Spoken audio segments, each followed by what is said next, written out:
Welcome to Severe Thunderstorm Outlooks. I'm meteorologist Ted Keller. Severe Thunderstorm Outlooks has been activated. It's not a daily thing so far, but it does get activated when I expect either high risks of severe thunderstorms or multiple days or patterns that suggest that we will get a lot more severe weather activity.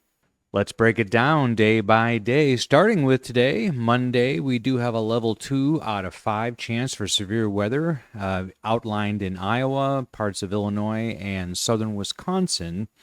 And surrounding that, a level 1, and a little bit there in the high plains of Texas, we're seeing a level 1 marginal risk of severe weather there. Let's zoom in on the major part of that, though. That is the upper Midwest here, Great Lakes. So Des Moines and Madison, Wisconsin, draw a line between those two and go, 50 or 100 miles either side of that. That's where the level 2 is. The thunderstorms are expected to develop in this area. I'll show you a radar simulation here in a minute. Now, what kind of severe weather can we expect from this? There really is no official tornado probabilities as of 8 a.m. Central Daylight Time this morning. But there are severe hail possibilities that go up to about 15% chance within 25 miles of a point. And severe hail just means hail that is at least 1 inch in diameter. So that same slight risk area pretty much defines where the hail is expected. They're not really thinking that severe wind will be a real high risk, the SPC here today. Only a 5% chance in that area, but it does extend that over into more of Michigan. So it's anticipated that thunderstorms that develop here will likely kind of spread along the front here and perhaps be kind of windbags, maybe slight chance when they get later into the nighttime over into Michigan. But again, probabilities are pretty low. Now, if we look at the CSU learning model here and where it tends to put things, there is actually a 2% risk of severe of tornadoes right around Milwaukee there in southeastern Wisconsin. Very small chance. Otherwise, they're highlighting hail a little bit more off to the north and east of where the SPC highlights it, not really including Iowa very much. What's going on in the upper levels with this? We have a 500 millibar forecast for later on this afternoon. Pretty much zonal flow. There is a little bit of a short wave maybe showing up here. Perhaps another one over here somewhere that's out of the risk area. And it seems like the timing is kind of off on this, if this is going to produce uplift. And it may be why, perhaps, that this area of Wisconsin might be a little bit more under the gun. But one of the problems is going to be, where is the unstable air? And so this is the Cape for Monday. And later in the day, I think I grabbed this at about 4 o'clock. So it does show 1,000 capes showing up there in south central Iowa. Anything in blue would be enough to trigger severe weather. Over here in Wisconsin, not quite yet. So if we look all the way ahead to the simulated radar at 9 p.m. tonight, it does show that thunderstorm area. And I have updraft helicity at least attempted to being plotted here, but there isn't any showing up. So we don't see any supercells in this line. So yeah, hail. And maybe once this organizes later on overnight and goes over into Michigan, maybe some wind too. But it's not a real high risk, in my opinion, just looking at all the parameters. And again, remember, except for the learning model there in southeast Wisconsin, no real tornado threat with this. It's always possible, but the odds are against it. So let's look now ahead to Tuesday. This whole thing shifts to the east. So the level 2 is up here in Michigan. We'll take a closer look in a minute. There's also another high plains level 1 out there now, just shifting a little more northeast through parts of western Oklahoma and the panhandle of Texas. Zooming in, though, on the main threat here. So Detroit's the epicenter for this. But Grand Rapids, Lansing, northern Indiana, Cleveland would all be in this level 2 risk for Tuesday. And they did pull the trigger on a 2% risk for tornadoes in generally that same area. In those same cities, except extending more to the east, including parts of New York and northern Pennsylvania. Buffalo and Rochester are in the 2% tornado risk for Tuesday. The Colorado State Learning Model does show the tornado risk right around Detroit and centered right over Lake Erie.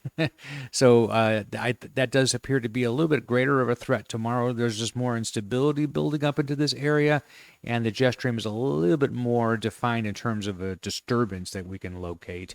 The hail is a pretty broad brush from Kansas all the way up into southern Michigan and northern Ohio.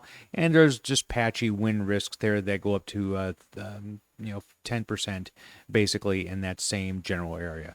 Looking ahead to Wednesday, and I'm a storm chaser. Storm chase mode is activated for me for today or for Wednesday. You may say, well, tomorrow's a pretty good risk, maybe some tornadoes, but a little bit too far for not enough for me.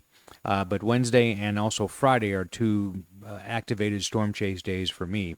Anyway, Wednesday showing up as a marginal risk from eastern Kansas down into the heart of northern Texas. And so it's a level 1 out of 5 chance.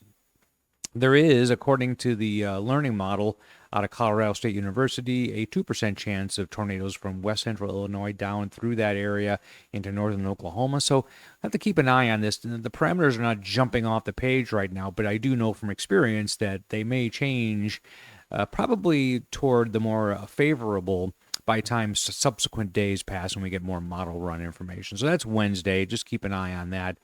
Thursday, not much happens here. Maybe a little bit of a risk of severe weather there and highlighted maybe in Michigan, but kind of a quieter day. Then Friday is the day that is being talked about quite a bit. So this is the CSU probability. So we have a 15% chance of any type of severe weather in this yellow area here. For those of you listening in the Ozarks, that's most of you so far. That's a day that we want to watch our thunderstorms probably late Friday evening into the overnight hours. Typical scenario where they develop out here and then roll in later on. And I'd be activated for storm chasing on this day, certainly as well. Notice that the SPC has not pulled the trigger on this yet. They were looking for a 15% probability, which is what this yellow is, but they were uncertain as of this morning as to whether the models were actually getting their act together and agreeing on something. I am pretty positive by tomorrow morning's outlook they'll change that. They only update these long-range forecasts once a day, so they may decide at 3 o'clock today that it probably would be a good idea to include that, and they certainly mention it in their discussions, but not yet. But I anticipate that'll be a full tilt outlook for tomorrow for sure. Here's the look at what the 500 millibar flow will look like on Friday from two different perspectives. I always use ensembles at this many days out. Here's the EPS version of that. So 500 millibar shows a pretty good negatively tilted trough. That just means if I draw where the trough is, it points toward the southwest instead of toward the southeast.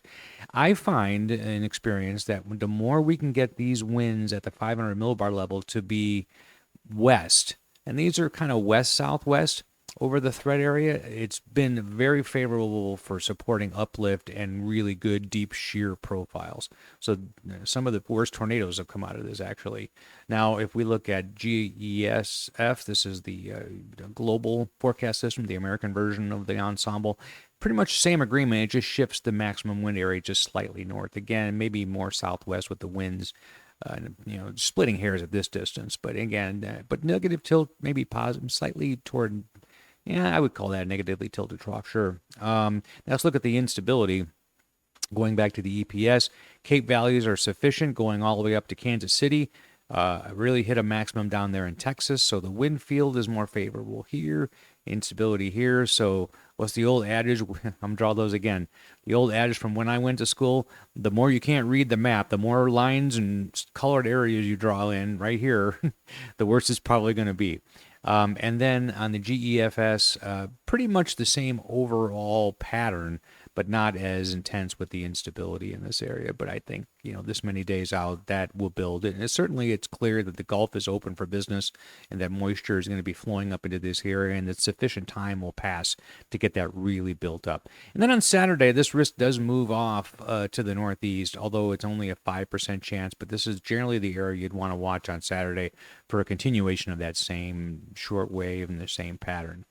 So if we look at the supercell composite, sums up the next 7 days, does a pretty good job of outlining some of those areas Wednesday and Friday out here in the high plains down to Texas.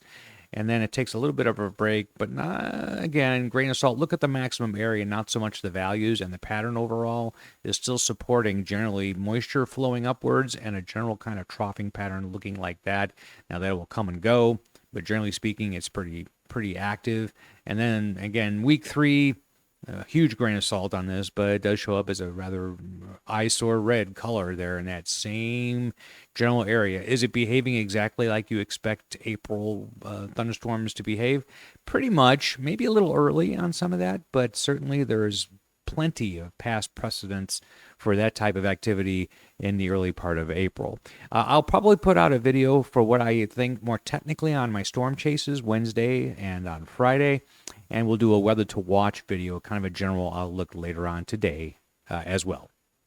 Thanks for watching today's edition of Severe Thunderstorm Outlooks. This is published every day after the morning Storm Prediction Center update. Also, remember to check that site off on day one because they update it fairly frequently. If you like this video, please like it. Also, you can subscribe to the channel for more content just like this.